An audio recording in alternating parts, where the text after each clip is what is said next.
कि कुछ न कुछ पोस्ट के गुप्ता सर और बीएचयू के vice chancellor Ajit Kumar Chaturvedi sir के ऊपर आपका आ ही जाता है, तो इनके ऊपर आपका क्या राय है? देखिए, जिस विश्वविद्यालय को भीख मांगकर बनाई गई है और जिसमें कि दान से बना हुआ विश्वविद्यालय है, जहाँ पर कि महामना जैसे कई सारे संतों ने अपने जीवन लगा दिए उसको बनाने के लिए, और जहाँ आइंस्टीन अपना योगदान देना चाहते थे, उस विश्वविद्यालय में आज भ्रष्टाचार चरम पे है।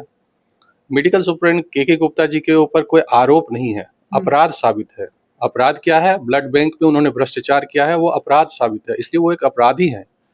और उसके बाद भी वो पद पर पिछले 4 सालों से ज्यादा समय पर अस्थायी नियुक्ति में बने हुए। अस्थायी नियुक्ति कुछ दिनों के लिए होता है, कुछ महीनों के लिए हो सकता है, लेकिन जो 3 साल जो वीसी साहब का कार्यकाल होता है, किसी डीन का कार्यकाल होता है या हेड का कार्यकाल होता है, वो 3 साल का है और ये अनिश्चित काल से चल रहा है। उसी तरह रजिस्ट्रार साहब है, रजिस्ट्रार साहब अपने यहाँ के बीएचयू को पेड़ काटकर अवैध तरीके से बेचने के जुर्म में सजायाफ्ता है।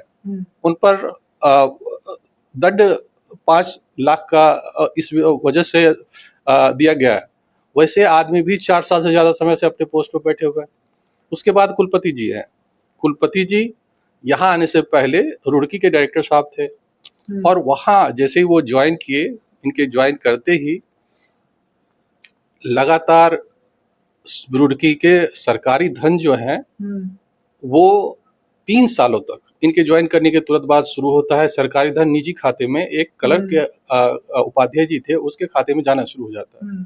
उसके बाद इसकी भनक जो है वहाँ के बैंक मैनेजर को लग जाती है। वो जो चतुर्वेदी साहब है वर्तमान में यहाँ के कुलपति जी, उनके सामने उठाते हैं मसले को, लेकिन वो कुछ नहीं करते, चुपचाप बैठे रहते हैं।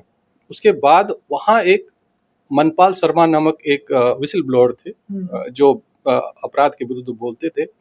वो कुलपति जी जो वर्तमान में यहाँ के, उस समय डायरेक्टर साहब थे वहाँ के, उनके समक्ष ये मसला उठाते हैं और उस मसले को उठाने के बाद वहाँ फिर मजबूरी में उनको कार्रवाई शुरू करना होता है, जांच कमेटी गठित करनी होती है। अगर नहीं करते तो वो खुद फिर सवालों के घेरे में जाते। उसके बाद कमेटी जो है अक्टूबर महीने तक, ये मई जून 2020 में शुरू होता है और ये अक्टूबर महीने तक उन पर कार्रवाई, उनको टर्मिनेट कर दिया जाता है। और 18 जून 2020 को जब मनपाल शर्मा साहब कंप्लेन किए थे तो एक तहरीर दी गई थी थाने में, जो अगले 6 महीने तक, तब तक उसमें एफआईआर दर्ज नहीं हुआ जब तक कि फिर से मनपाल शर्मा जी को ये पता चला कि ये डायरेक्टर साहब के सिग्नेचर से पैसा का ट्रांसफर हुआ है और इसमें इसकी भूमिका हो सकती है। और इसलिए वो वहाँ के डिस्ट्रिक्ट जो न्यायालय है वहाँ पर अप्रोच किए 7 दिसंबर 2020 को। जब इनको ये पता चली बात तो 4-5 दिन के बाद तो 11 तारीख को ये फिर अपने रजिस्ट्रार साहब को भेजे और फिर जाकर उस 6 महीने से रुके हुए एफआईआर, जबकि और में सजा हो चुकी थी, उसको टर्मिनेट किया गया था, एफआईआर तब दर्ज होनी चाहिए थी, 6 महीने तक उस पर कार्रवाई नहीं हुई और तब हुई जब इनका नाम उसमें शामिल किया गया। इसलिए अगर वो नहीं करते और मनपाल शर्मा साहब का अगर पहले एफआईआर दर्ज हो जाता तो उसमें इनका नाम था, इनके नाम से एफआईआर दर्ज करने के लिए दी गई थी और वो 23 दिसंबर 2020 को दूसरे एफआईआर के तौर पर दर्ज भी हुई। लेकिन यहाँ पर जो वर्तमान के कुलपति जी है इस तकनीकी फायदा उठाए। तकनीकी क्या था इसमें कि एफआईआर मतलब होता है फर्स्ट इंफॉर्मेशन रिपोर्ट, तो पहली जो रिपोर्ट दायर होगी उसी को एफआईआर माना जाएगा, दूसरी जो दायर होगी ये माना नहीं जाएगा एफआईआर, क्योंकि ऑलरेडी इस मामले में जांच चल रही है तो उसके दायरे को बढ़ाया जा सकता है। यही चीज उच्च न्यायालय में जब गए कुलपति जी तकनीकी आधार पर तो इनको वहां से रिलीफ मिली, लेकिन ये नहीं कहा कि आप निर्दोष हैं या आपका भ्रष्टाचार में कोई रोल नहीं है, आप निर्दोष हैं, ये नहीं साबित किया उन्होंने कहा कि तकनीकी आधार पर चूंकि 2 नहीं हो सकता है, ऐसे पहले न्यायालय ने फैसला दिया है जो कि अमित शाह साहब के साथ सामने है। उसके बाद और भी कई मामलों में उन्होंने दिया था, तो उस आधार तकनीकी आधार पर और फिर पुलिस को कहा कि आप जांच के दायरे में अगर ये लोग आते हैं तो फिर आप उसको ले सकते हैं।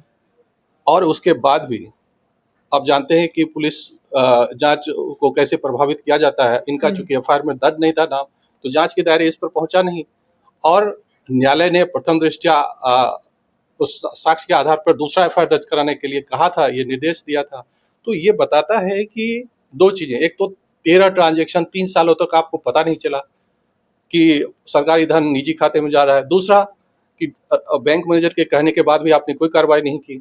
और तीसरा कि वो जो एकलौता गवाह थे, जब ये एफआईआर हुआ और वो अरेस्ट हुए, तो 1 महीने के अंदर ही संदिग्ध अस्पताल में उसकी मौत हो गई जेल के अंदर। और हर मौत का हर क्राइम का एक पर्पस होता है, मोटिव होता है कहते हैं। और जिसको फायदा होता है किसी चीज से, उस क्राइम से, उसके ऊपर शक का दायरा और बढ़ता है। तो पहला तो इनका सिग्नेचर था, इसलिए ये शक के दायरे में थे। अच्छा। दूसरा, वो इकलौता गवाह जो जानते थे कि इनकी भूमिका क्या थी, उनकी मौत अचानक से हो जाती है संदिग्ध अवस्था में, वो फिर एक संदेह पैदा करता है कि क्या इनकी भूमिका थी कुछ उसमें।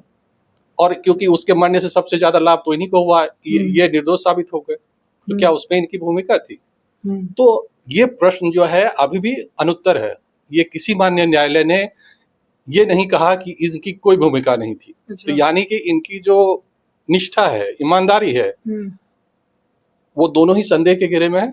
और दूसरा, ये एक सत्यापित अक्षम व्यक्ति है। अक्षम इसलिए क्योंकि 3 साल तक आपके कलम के नीचे, आपके कलम के सिग्नेचर से सरकारी धन निजी खाते में गया, तो आप अक्षम व्यक्ति हैं एकदम। अब तीसरी बात क्या है कि यहाँ आने के बाद मैंने जो ये भ्रष्ट लोग हैं उसके बारे में कंप्लेन की, और इससे पहले कुलपति जो थे सुधीर कुमार जैन साहब, उसके भी भ्रष्टाचार के सारे मामले इनके सामने मैंने लिखित तौर पर दर्ज कराई आपत्ति, लेकिन उन्होंने कोई कार्रवाई नहीं की।